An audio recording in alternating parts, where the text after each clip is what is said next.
से ही डॉक्टर अंबेडकर ने दलितों के उत्थान के लिए दलितों को समाज की मुख्य धारा में शामिल किया जाए, उनको उनका मुनासिब हक मिले और बाकी लोगों के साथ बराबरी में मानवीय रिश्तों के आधार पर उनका विकास हो,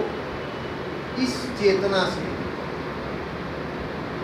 प्रेरित होकर के डॉक्टर भीमराव अंबेडकर ने ये नारा दिया दलितों के संदर्भ में, शिक्षित बनो, संगठित हो और संघर्ष करो। साफ साफ समझते, जब तक दलितों के बीच शिक्षा का प्रसार नहीं होगा, शैक्षिक रूप से वो उन्नत नहीं होंगे, उनका विकास नहीं होगा, तब तक उसमें वो बराबरी की चेतना भी नहीं आ सकती है और बराबरी के संघर्ष को भी तर्कसंगत मुकाम तक नहीं पहुंचाया जा सकता। इसलिए सबसे ज़्यादा जोर दिया उन्होंने शिक्षा पर, और शिक्षित होने के साथ संगठित होना, असंगठित होने के साथ संघर्ष। पहले से वो महात्मा फुले की विरासत जो थी, महात्मा फुले वो थे जो पहला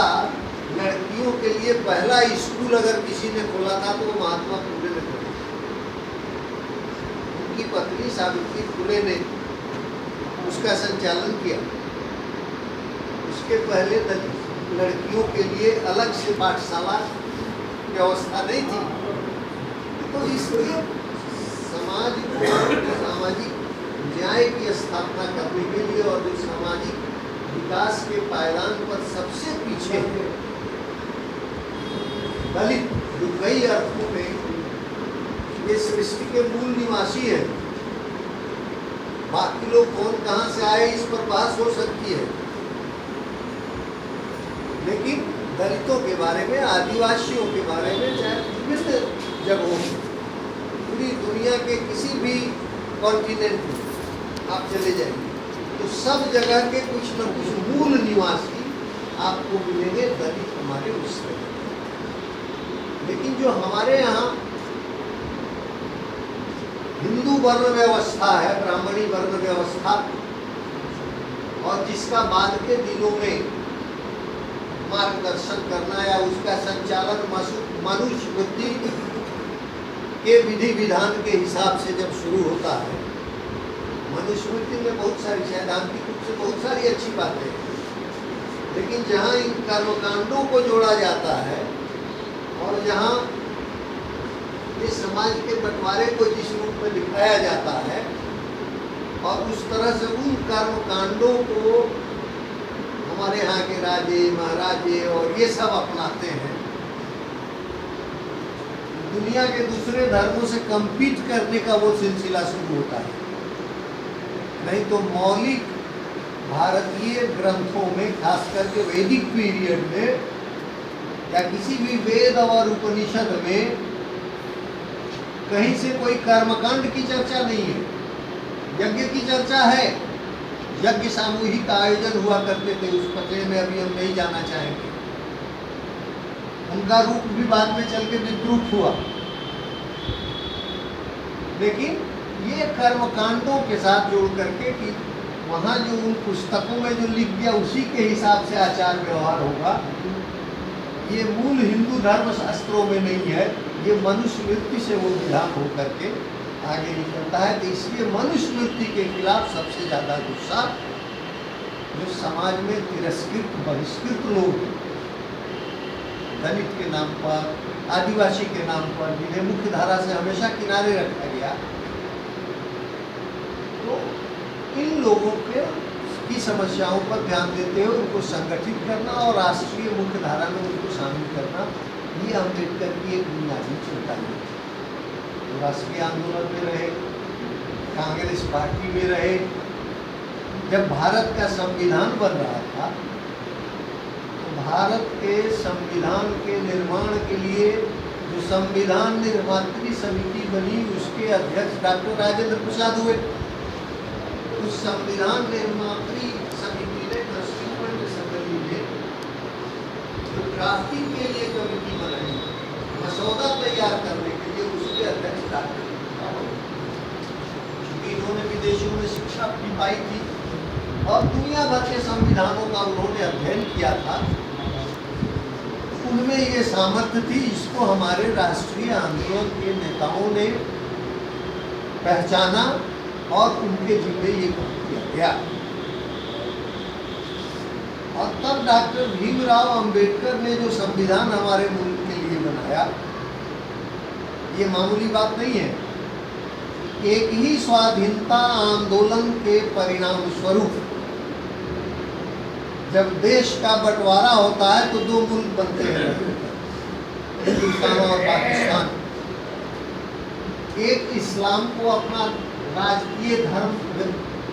माने घोषित या अघोषित रूप में वो इस्लाम के रास्ते पर उस देश को ले जाना चाहता है, और दूसरा भारतवर्ष जिसने अपने लिए धर्मनिरपेक्षता का रास्ता अपनाया। और उसमें डॉक्टर भीमराव अंबेडकर की बड़ी जबरदस्त भूमिका थी हमारे पूरे राष्ट्रीय आंदोलन के साथ साथ। अनेक मसलों पर राष्ट्रीय आंदोलन के दरमियान, चाहे वो दलितों के प्रश्न हो या कई अन्य प्रश्न हो, भीमराव अंबेडकर के मतभेद दूसरे राष्ट्रीय नेताओं से, महात्मा गांधी से, जवाहरलाल नेहरू से,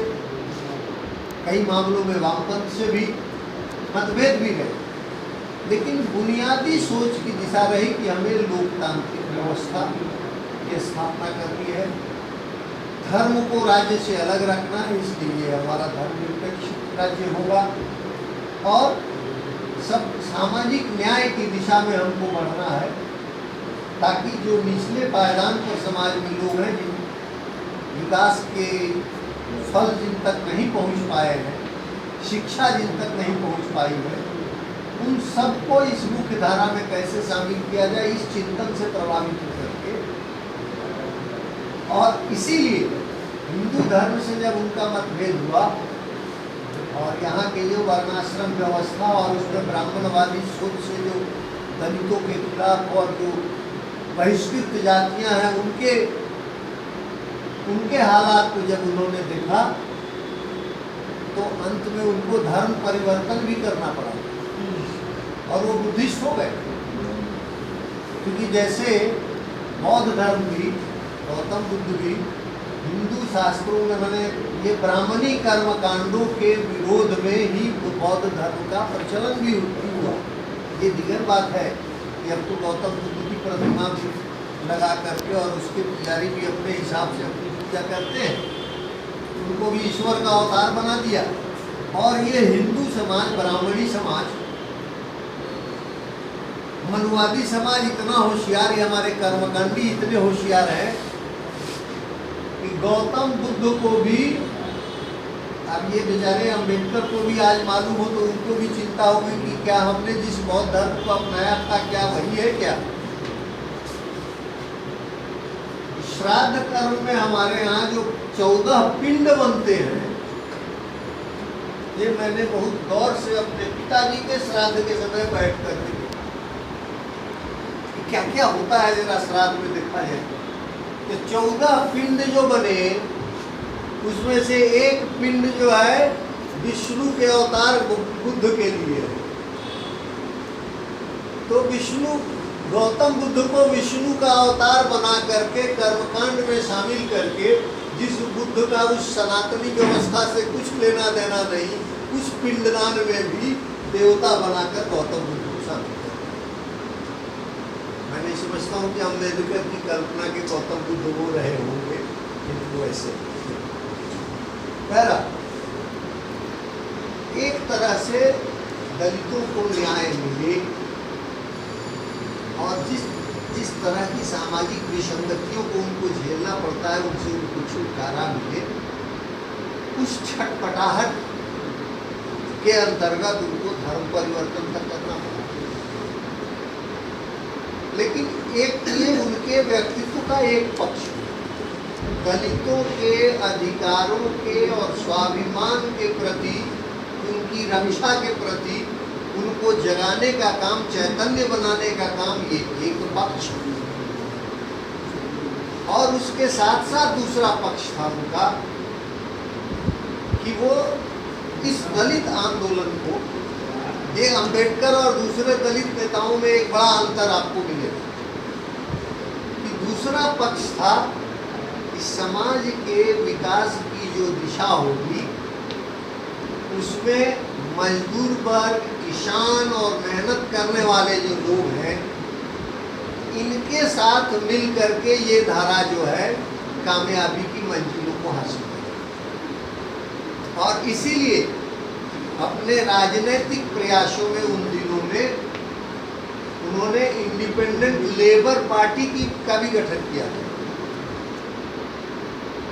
शेड्यूल कास्ट फ्रंट बनाया, फिर इंडिपेंडेंट लेबर पार्टी भी बनाई और इस इंडिपेंडेंट लेबर पार्टी ने कम्युनिस्टों के साथ सहयोग करके,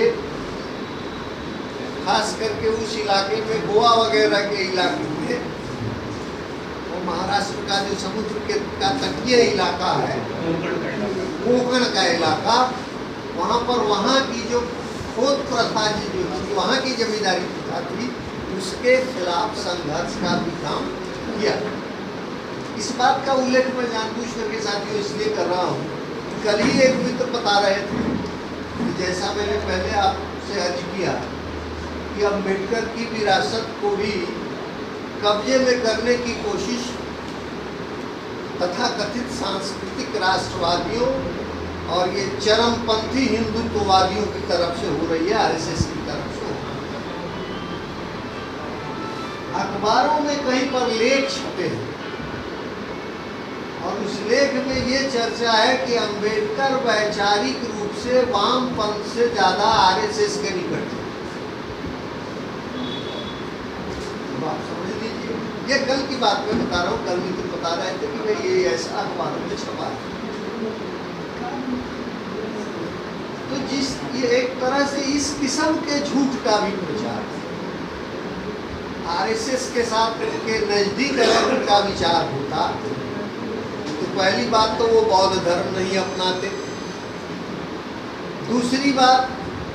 कि वो इंडिपेंडेंट लेबर पार्टी बना करके कम्युनिस्टों और वामपंथियों के साथ एक्शन में नहीं उतरते। ये दीगर बात है, वामपंथियों के साथ जो मुकम्मल रूप से वो मार्क्सवाद को अपना करके मान करके चलने वाले नहीं थे, लेकिन मार्क्सवाद की अनेक बातों को उन्होंने आत्मसात किया था और उसको भारतीय परिवेश में कैसे विकसित किया जाए, इसको लेकर कुछ मतभेद थे। समाजवादियों के साथ भी मतभेद थे, वैसे ही राष्ट्रीय विरासत को कैसे आगे बढ़ाया जाए इस सवाल को लेकर गांधी से भी मतभेद थे। लेकिन हमारे यहाँ पूरे समाज में एक धारणा क्या है आमतौर तौर पे, या तो पूरा पूरी आप हमारे साथ हैं, नहीं तो पूरा पूरी हमारे खिलाफ, या तो हमारे दोस्त हैं या दुश्मन। आप कीजिएगा, जिंदगी में और सृष्टि में इतना सरपट विभाजन सब जगह नहीं हुआ करता, बड़ी जटिल प्रक्रिया है। उसमें से किस चीज का संबंध कहाँ कितनी दूर तक रहेगा और कितनी दूर तक नहीं रहेगा, बड़ा कठिन काम है इसको, और अलग अलग दौर में वो बदलता भी है। अब देखिए, कोई उम्मीद कर सकता था, किसी ने कभी सोचा था, अभी तक हमें भी परहेज होता है, आप कीजिएगा, लेकिन भारतीय जनता पार्टी को और आरएसएस के लोगों को अब तिरंगा सामने करके और पीछे से हनुमान जी का झंडा है, महावीर झंडा है, और जिनको उठाने नहीं भी आ रहा है उनके हाथों में तलवार दी गई है। हमारे यहाँ भी अभी तो तिरंगा तिरंगा को आगे आगे करके चलने में, राष्ट्रीय तिरंगा को, हमारे यहाँ भी बहुत परहेज होता है वामपंथ के हाथ। पहले वाली स्थिति नहीं है, बहुत कुछ बदला है, लेकिन तब भी हम उसको दूसरे धरातल पर देखते हैं कि विचारों के रूप में गांधी की भी प्रासंगिकता को अपनाना, उस विरासत को लेना एक बात है, और ऐसे करके कि बिल्कुल उससे कुछ भी लेना देना ना हो, लेकिन उस सिंबल को अपने फायदे के लिए सिर्फ इस्तेमाल करना, ये काम करने का काम वहाँ शुरू हुआ। और उसी तरह से अब देखिए, जितने जो संविधान हमारे यहाँ बने और संविधान की जो दिशा है, ये खतरे कहाँ कहाँ से हैं? डॉक्टर भीमराव अंबेडकर ने जो संविधान का ड्राफ्ट तैयार किया, जिसे संविधान सभा ने स्वीकृत किया, देश का संविधान है, उसकी मूल दिशा को जो आज बदलना चाहते हैं,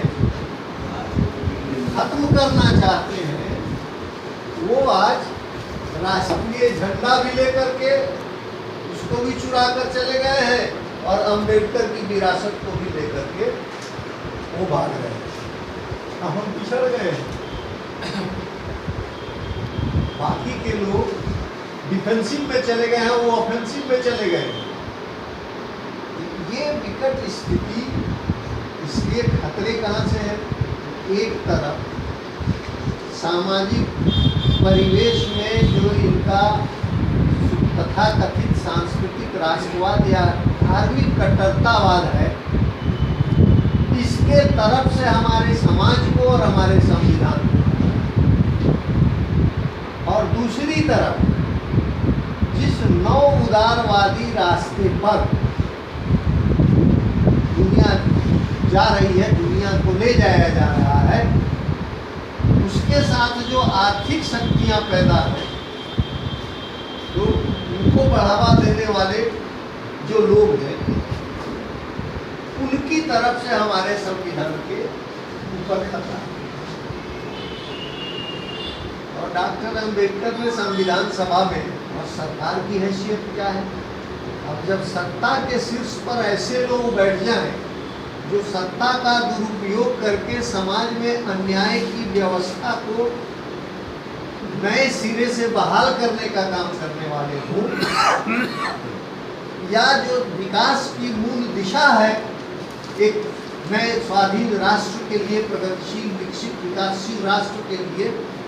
उनको बदल करके और ये विदेशी पूंजी के इशारे पर उसको चलाया जाए, तो ये दोनों तरफ से खतरा